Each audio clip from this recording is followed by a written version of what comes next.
Bismillahirrahmanirrahim.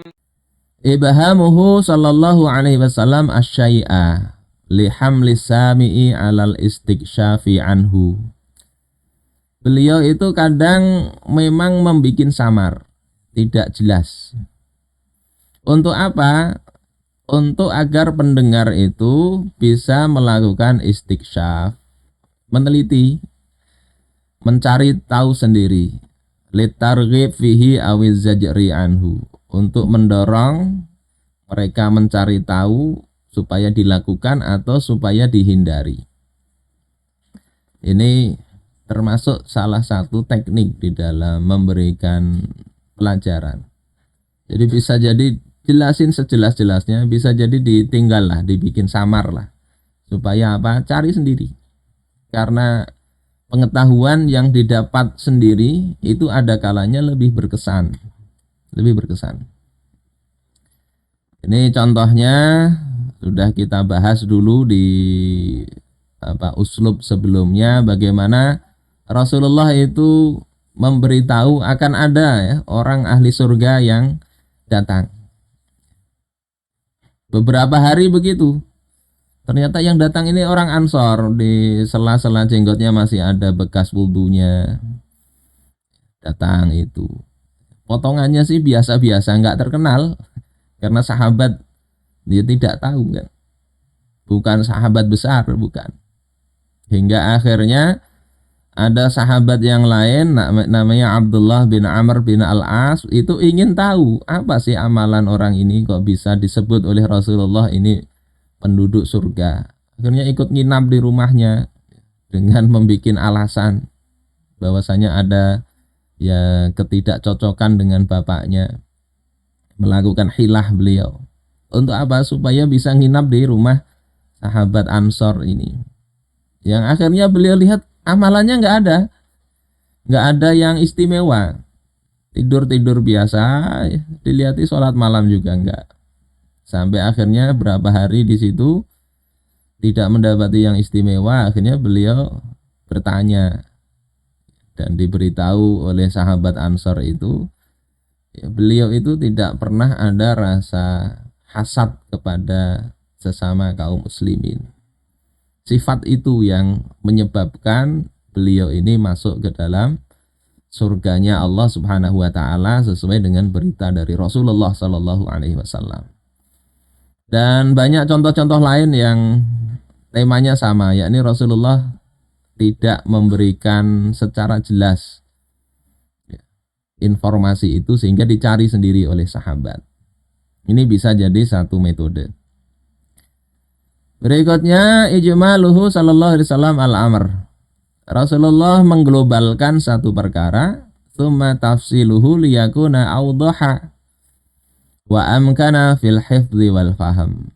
Kemudian baru ditafsil agar menjadi lebih jelas dan lebih memungkinkan untuk dihafal dan difahami.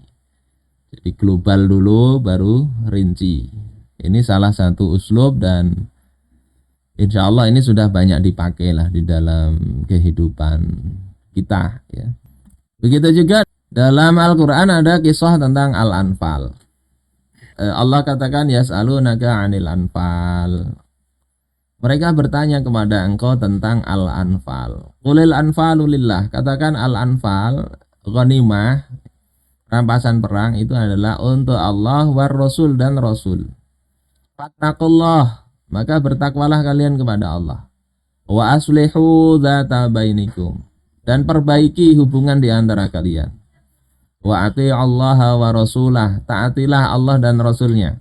In kuntum mu'minin, jika kalian itu beriman. Jadi dijelaskan cuma global begini. Ya, ini sebab turunnya. Aku bertanya kepada Ubadah bin Samit dalam hadis tentang Al-Anfal. Maka beliau katakan, hina ma'syara ashabi badrin nazalat hina ikhtalafna fin nafl. Ayat itu turun terkait kami, yakni orang-orang yang ikut perang Badar. ketika kami berselisih faham tentang ghanimah ini, wasaat fihi akhlaquna, dan hampir saja akhlak kami menjadi buruk. Fanaza'ahullahu min aidina, maka Allah tarik itu anfal atau ghanimah itu dari tangan kami, wa ja'alahu ila Rasulillah sallallahu alaihi wasallam, dan menjadikan ghanimah itu urusannya kepada Rasulullah sallallahu alaihi wasallam. Faqasamahu Rasulullah sallallahu alaihi wasallam fina ambawain, maka Rasulullah kemudian membagi ghanimah tadi di tengah kami, ya, anbawain, yakni alas sawa, secara sama. Nah, ini kan menjadi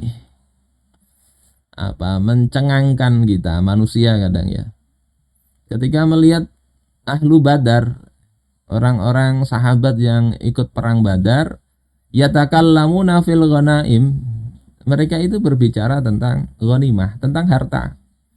Sampai tadi hampir-hampir akhlak kami jadi nggak bagus. Padahal mereka itu bisa jadi, ya, imma minal muhajirin as-sabiqin. Mereka itu adalah bisa jadi kaum muhajirin yang awal, alladzina taraku wara'ahum kulla syai', yang mereka berhijrah itu meninggalkan segala sesuatu yang mereka miliki. Fahajaru ilallahi biaqidatihim, mereka berhijrah itu dengan membawa akidah mereka. La yalwuna ala syai'in min a'radi hadhil hayatid dunya, mereka itu tidak condong kepada harta duniawi. Wa imma minal ansar alladzina awau al muhajirin, ada bisa jadi kalau nggak muhajirin ya ansor, yang mereka itu telah melindungi kaum muhajirin. Wa syarakuhum diyarahum wa amwalahum, mereka telah membagi rumah dan harta mereka. La yabkhaluna bi syai'in min a'radi hadhil hayatid dunya, mereka itu tidaklah pelit terhadap, ya, harta-harta kesenangan duniawi ini. Atau sebagaimana kata Allah, yuhibbuna man hajara ilaihim wa la yajiduna fi sudurihim hajatan mimma utu, mereka itu mencintai orang yang berhijrah kepada mereka, dan di dalam diri mereka, dada mereka tidak ada keperluan terhadap harta yang diberikan kepada muhajirin. Wa yu'thiruna ala anfusihim, mereka itu lebih mengutamakan orang-orang muhajirin daripada diri mereka sendiri. Walau kana bihim khasasah, walaupun mereka itu juga membutuhkan harta. Jadi kadang kita, ya, sebagian tafsir menulis riwayat-riwayat yang tadi bisa berselisih tentang pembagian ghanimah. Kok bisa? Kemudian Allah jelaskan, ini bentuk pendidikan dari Allah Ta'ala sebetulnya, ya. Allah bikin yang tidak dijelasin dulu, dijelasin secara global, baru di ayat ke-41 dijelasin secara detail.